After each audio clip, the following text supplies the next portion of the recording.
हम चाहते हैं पुलिस केस हो, फिर उसके बाद देखो हम क्या करते हैं।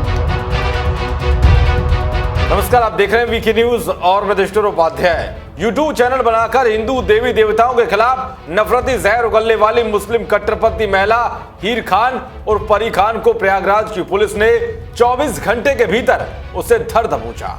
अब वो कानूनी शिकंजे में ऐसी फंसी है कि शायद उसने भी कभी सोचा नहीं होगा, क्योंकि जिस सूबे में उसने हिंदुओं को गंदी गंदी गालियां दी है और सीधे सूबे के भगवाधारी मुखिया को चेतावनी दी थी, उसे ये सब करना बहुत महंगा पड़ गया है। दरअसल नफरत फैलाने वाली ये महिला ब्लैक डे 5 अगस्त नाम से यूट्यूब चैनल चलाती है। सोशल मीडिया पर उसका एक वीडियो काफी वायरल हुआ था, जिसमें उसने मां सीता के बारे में बेहद आपत्तिजनक बातें और भद्दी भद्दी गालियां दी थी। उसके खिलाफ आईपीसी की अलग अलग धाराओं और आई एक्ट के तहत केस दर्ज हुआ था। यहां तक कि मानसिक रूप से दिवालिया हो चुकी हीर खान पर राष्ट्रीय सुरक्षा कानून यानी कि एनएसए लगाने जाने की मांग भी की जा रही है। विश्व हिंदू परिषद के नेता विनोद वंसल ने प्रशासन से वैमनस्यता फैलाने के आरोप में हीर खान पर एनएसए लगाए जाने की मांग की है। आइए आपको बताते हैं कि हिंदुओं के प्रति घृणित सोच रखने वाली हीर खान को मजहबी नफरत फैलाने की क्या क्या सजा हो सकती है। दरअसल उत्तर प्रदेश पुलिस ने हीर खान के खिलाफ इंडियन पेनल कोड के सेक्शन 153, 505 और इंफॉर्मेशन टेक्नोलॉजी एक्ट के सेक्शन 66 के तहत केस दर्ज किया है। उसकी गिरफ्तारी के बाद प्रयागराज के एसएसपी ने इस तरह के सभी अराजक तत्वों को कड़ी चेतावनी देते हुए कहा कि अगर कोई भी धार्मिक भावनाओं को आहत करने या धार्मिक वैमनस्यता फैलाने की कोशिश करेगा, उसके खिलाफ सख्त कार्रवाई की जाएगी। दरअसल किसी धर्म के देवी देवताओं के खिलाफ आपत्तिजनक टिप्पणियों, अलग अलग धार्मिक समूहों, नस्ल, भाषा बोलने वाले या समुदाय के बीच नफरत या दुश्मनी फैलाने, सौहार्द बिगाड़ने वाली हरकत के मामले में आईपीसी की धारा 153A का इस्तेमाल किया जाता है।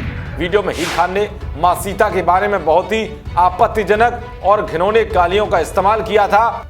इसी वजह से उसके खिलाफ आईपीसी की धारा 153A के तहत केस दर्ज किया गया है। ये एक संज्ञेय अपराध है। इसके लिए 3 साल तक कैद या जुर्माना या फिर दोनों सजा हो सकती है। अगर अपराध किसी धर्म स्थल में किया जाता है तो इसकी सजा 5 साल तक हो सकती है, मगर हीर खान को इस धारा के तहत कम से कम 3 साल तक की कैद की सजा जरूर मिल सकती है। जिस तरह से उसने एक घिनौना अपराध किया है।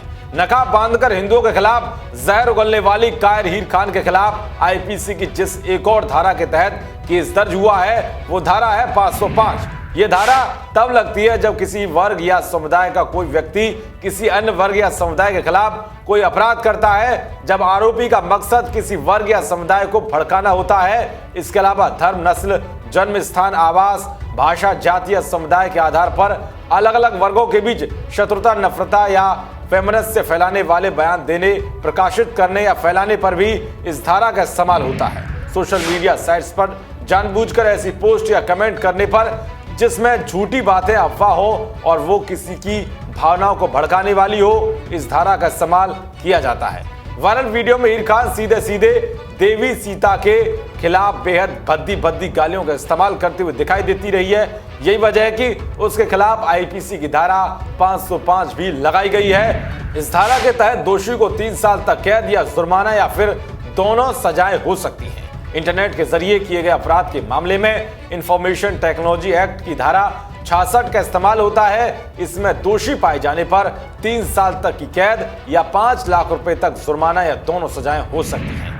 बताया जा रहा है कि योगी सरकार इस कट्टरपंथी और नफरती लड़की पर जल्द ही एनएसए लगाने वाली है, जो इसके आगे सबसे ज्यादा मुश्किलें खड़ी कर देगा, क्योंकि एनएसए के तहत किसी भी संदिग्ध व्यक्ति को बिना किसी आरोप के 12 महीने तक जेल में रखा जा सकता है। हिरासत में लिया गया व्यक्ति उच्च न्यायालय के सलाहकार बोर्ड के सामने अपील कर सकता है, लेकिन उसे मुकदमे के दौरान वकील की अनुमति नहीं है। खैर, अब देखना यह होगा कि योगी सरकार हीर खान जैसी गंद भरी लड़की पर एनएसए के तहत कार्रवाई कब करती है। देश और दुनिया की तमाम खबरों को पाने के लिए देखते रहिए वीके न्यूज। नमस्कार।